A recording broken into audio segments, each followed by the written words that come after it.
welcome to the 60DS Community Lounge, where we bring in different superstars of the 60DS Legion to talk about anything and everything in the founder journey.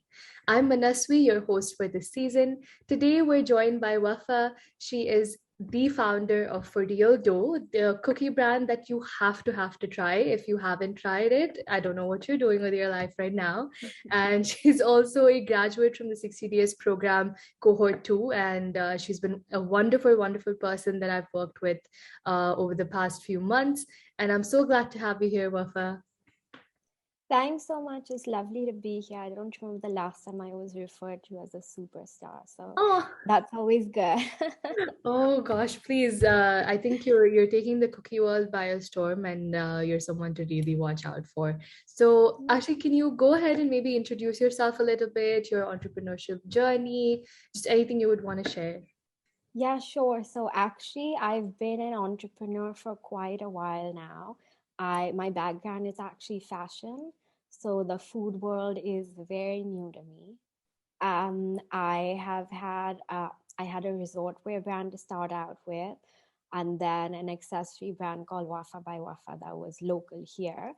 And then during the pandemic, I launched For Real Dough, and that's been really exciting because I think that it was.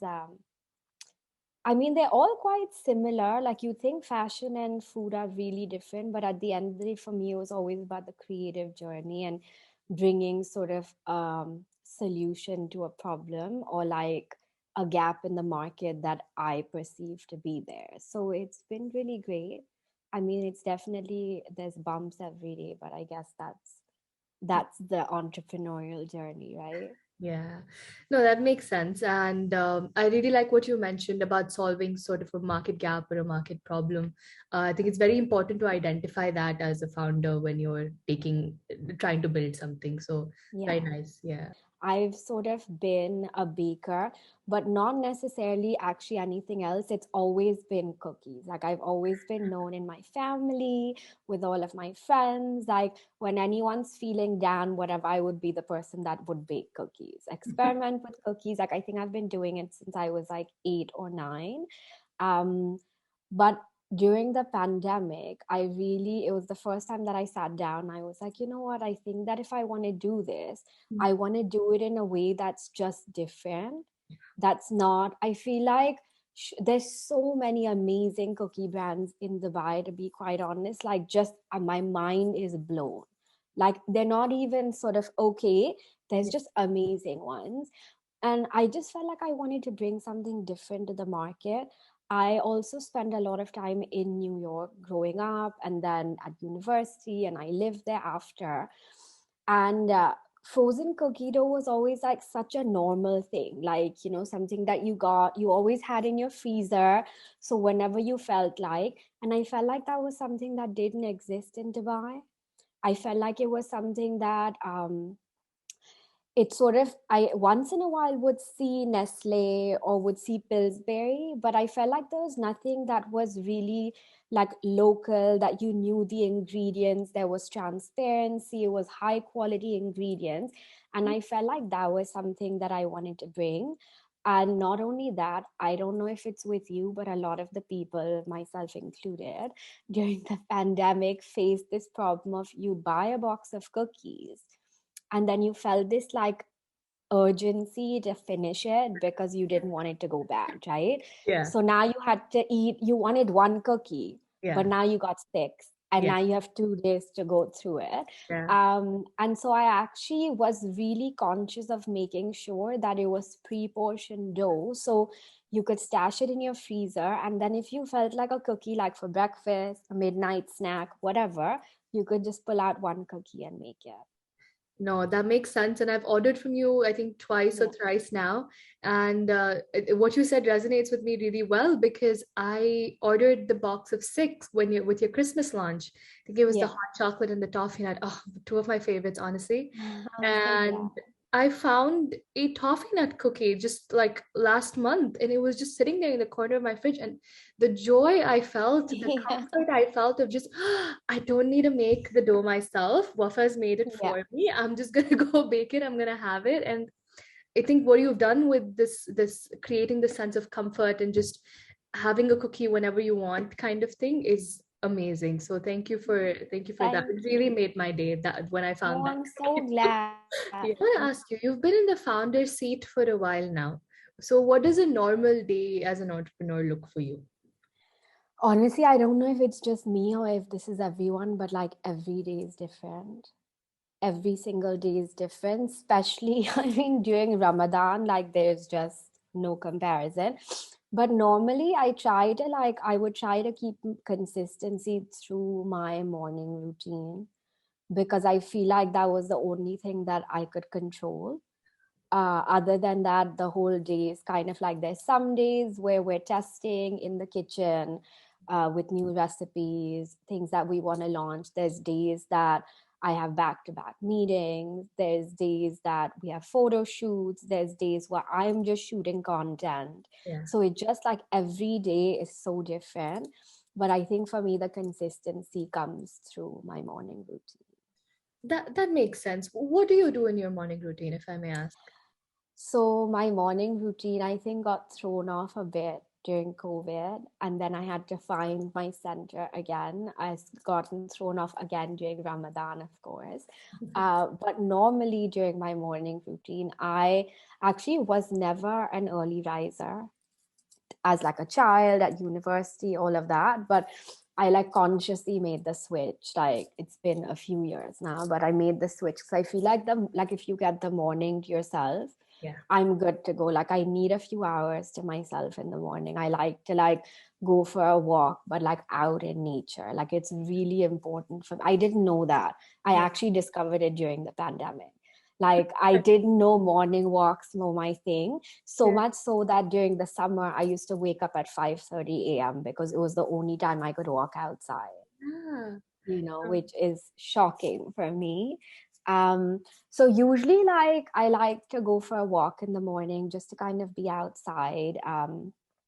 I come back, meditate, do maybe some gratitude. If I'm feeling like I want to journal, I do that. I usually just need some time to sit with myself and just process, yeah. you know, Yeah. whether it's the day or whatever it is. I feel like it just gives me a head start, like Yeah. gets me to a centered space to get started with my day. Absolutely. I think, Wafa, actually, I have to owe this to you. I actually started rising early after you mentioned in one of our Oh. community sessions that you never used to be an early riser. And I was like, Yeah, if Wafa can do it, yeah, I then can do I can do it. it. But no, because I think I also recently read a book, and in that he keeps mentioning own your morning, elevate your life, because you want those few moments of pockets of peace, I guess, for yourself in the Exactly. morning to shape the rest of your day, which is very nice. So, actually, Yeah. how do you manage to stay consistent? And how do you also maybe, I feel like entrepreneurs sometimes deal with, oh, I'm enjoying, I'm taking time out for myself. There's a I bit of deal with guilt. that all the time. You do that I all? think that at just some point of time, you have to just separate. Hmm. I feel like, I've had moments of time when I've been working for a company at an office, and obviously the majority of my time I've had my own businesses. Yeah. And it's such a difference. I actually have to say that, when you're working for an office and you're working for someone, Mhm. there's actually a separation. Like you're at work, you're done with work, and then you can just kind of switch off. The Yeah. difference with this is when it's your own business, you never switch off. It's just it's like your business is an extension of you. And as amazing as that is, sometimes it actually is quite overwhelming. And I actually think it's not super positive sometimes. Like, I think it could actually be a bad thing because that you don't know where to draw. Like, it's really important to be able to draw good boundaries for yourself, which I think isn't the easiest thing for everyone to do. Right. It took me a long time to figure. I would actually, when I first started, and I was in fashion and I just was launching my brand, I would have sleepless nights because I'm a bit of a perfectionist when it comes to quality. Yeah. And that was also like university for me and just something that was ingrained in me. And so I would kind of inspect all of my samples when they were done. And if something wasn't like exactly the way I needed it to be, I would actually like lie in bed at night, like trying to figure out how I was gonna. I Oh, mean, I'm so different now. It's like complete, like I can switch off, you can switch you know, off. I can switch off. No, that's so good to hear. And I think when you switch off for a bit, even if it's just for a few minutes or like the night or whatever, I think it doesn't only benefit you personally, but also helps increase your creative abilities, sort of, and Yeah. allows you to think about things differently. So, what's been your experience in that sense? Does that resonate with you? Definitely. So I think the best example would be for me right now, my holiday. Yeah. I haven't actually left Dubai since obviously Feb 2020. And so since I launched my brand and all of that, and I've just been like in the throes of it, Mhm. 2021 was a really hard year for me, for my family, like with COVID, all of that. It was really intense. So there was like no respite. It would just kind of like go, go, go. In fact, for me, when my family was going through COVID, work was a kind of relief for me because it was like I spent like almost a month in my room isolating. Mm. And so I couldn't do anything besides work. I was like, thank God I have work, you Oh, know? So it was actually like a great thing. But right now was the first time like I just switched off for 10 days. Like good. I mean, I obviously had to check in every day and stuff, but I wasn't actively working on anything. And I was just like, I'm just going to take these 10 days for myself. And I feel so much better coming back. Like, I feel like the creative juice is flowing again. I feel like I'm more productive. I definitely think it helps. That's good. That's good to know. And I hope you had a good trip, really. I think you Yeah, it deserve was it. really, it was besides the weather being a bit erratic, it was amazing. Awesome. So, on that line, I want to ask you, how do you define self-care for yourself? And how do you try to fit it into your days or weeks? Now, your morning routine is, I think, a form of Yeah, self-care, but is there anything definitely. more that you do? I actually practice a lot of self-care. A lot. To the point where some people might like think that it almost runs on like over onto indulgence, but I feel like it doesn't. I feel like it's more sort of mental based. Like for me, mental health is really important, as it should be for everyone. But I think that I prioritized it even more. I mean, I feel like over the past maybe 5 6 years, maybe even a bit more, like I'm more spiritually inclined, so there's a lot of like alternate practices that I would like use to get myself to a better space, because I always felt like if I'm in a good space, stuff around me will sort of work out. If I'm good internally, the external will work out. But I think it sort of became even more evident during the pandemic, and more so last year, like after going through all of that, that I feel like I have started to put in even more time. So I think self-care is everything, right? Everyone defines it as differently. It can be like your skincare routine, it can be what you put into your body, it can be how you start your mornings or your nighttime routine, sort of all of that. So I think it's a culmination of everything. But I think for me, I lay heavy emphasis on the mental aspect, Yeah. because I feel like if I'm not feeling good, Yeah. I don't think that I feel like that like resonates and it affects everyone around me, you know? Yeah. Yeah. And I feel like sometimes it's not even a conscious thing, Yeah. but I feel like sometimes you feel these emotions or you have these limiting beliefs and sort of all of that, and they affect your day to day. But because you're sort of on autopilot, you don't even realize it. Yeah. Yeah. So I think that for me, for the past 6 months, maybe like 8 months, I've been very like sort of consciously aware of those Yeah. and just working on sort of overcoming them. Mhm. I do a couple of different like spiritual and like alternate practices with those. And yeah, so that's my sort of self-care bit. Yeah. Awesome. There's a lot that you've mentioned right now. So, like, for everyone, it's different, right? For each Yeah, person, of it's course. different. For someone, it might be working out for 2 hours a day. For someone, it might be skincare. For someone, it might be food. I think that's very interesting, but also sometimes quite daunting. So Yeah. if let's say you're like a hustler and like you work all the time and you've never sort of cared for yourself, you finally realize you have to. Yeah. For first timers, it's quite daunting. Also, I think like consumerism, just like I have to buy these serums and that massage Yeah. head and all of Yeah. that.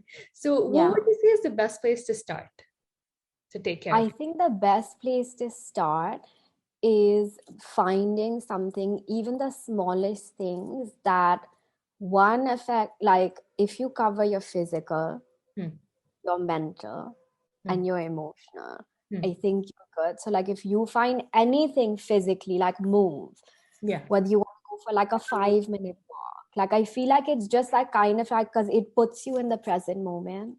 And Yeah. I think that's really important. Whether it's like working out 2 hours a day for you, it's going for a 5 minute walk. It's like having like a 5 minute like solo dance party in your room, whatever it is. Like I feel like anything that like helps you feel joy and in the present moment, I think it's really good. Yeah. I think it's really important, even the mental aspect. So whether you're someone that it's like mindful, I know people keep talking about mindfulness, especially of late. I personally find it to be a very hard practice. People talk about it like it's like, oh, sort of like it's just natural. Yeah. I don't think it's natural. It might be to some, but I feel like to most of us, we've kind of been like sort of on this autopilot conditioning, which is you kind of are either worrying about stuff or you're like anxious about the future. It's never that you're just here.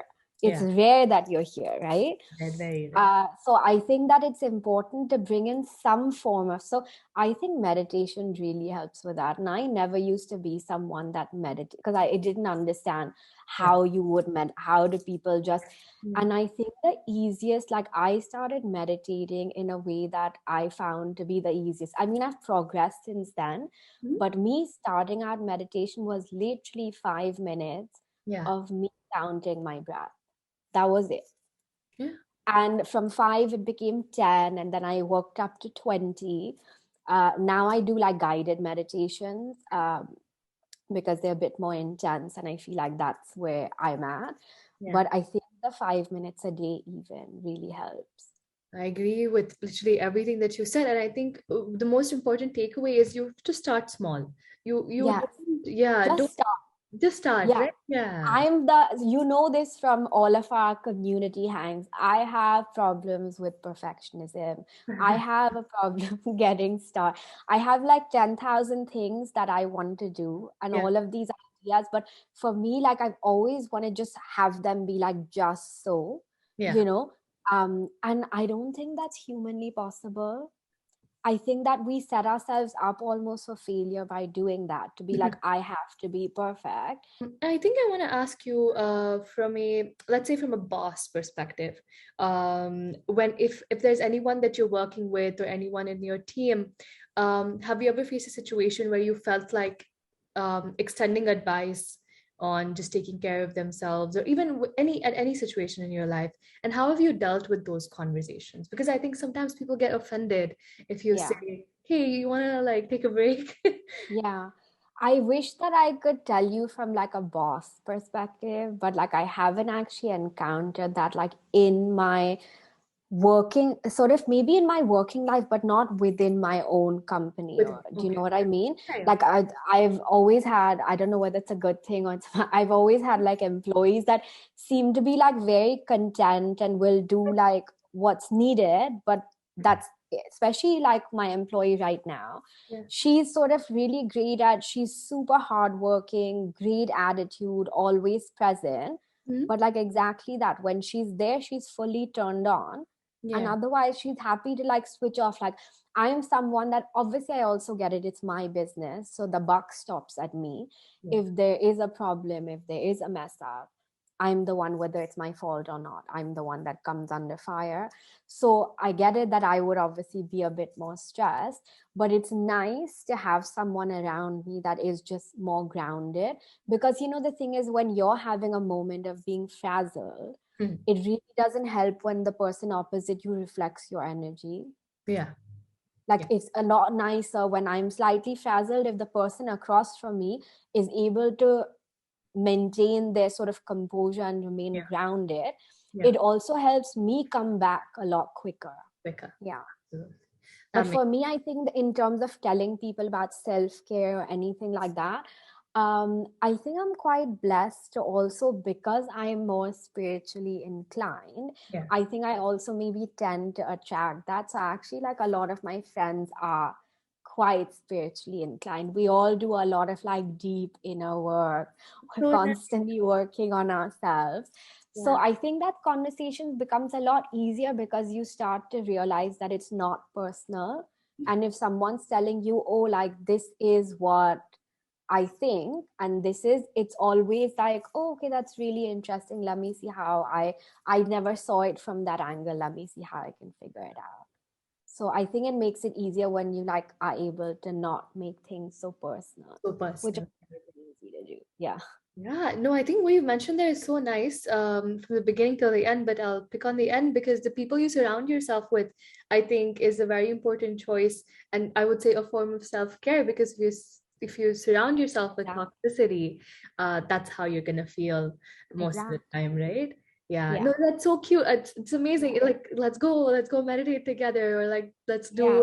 go on a walk I together. mean, we've done meditations together. I've actually done like spiritual sort of like energy retreats with friends, you know. So it's actually been really great. It's nice to have people that are sort of on the same wavelength as you. I mean, all of my friends, or everyone's obviously not where you are. Yeah, That's not something that ever happens. But it's nice to like at least have a few people in your life that understand it from that angle. absolutely. Great. So thank you for your time today, Wafa. This was amazing chatting with you. It's been a while, and I'm very grateful Yeah, for it has this been a conversation while. with you. And thank you, everyone else, for watching and listening. Stay tuned for the next episode of the 60 Days Community Lounge. Follow us on 60 Days Startups on Instagram, LinkedIn, Twitter, YouTube, you name it, we're there. And also follow Wafa on @forrealdough on Instagram, and also place your orders ASAP or on Kip. You can also sign up to our newsletter on our website for regular updates. And thank you so much. Take care, and I'll see Thanks you for soon. having me. It was really great. Bye.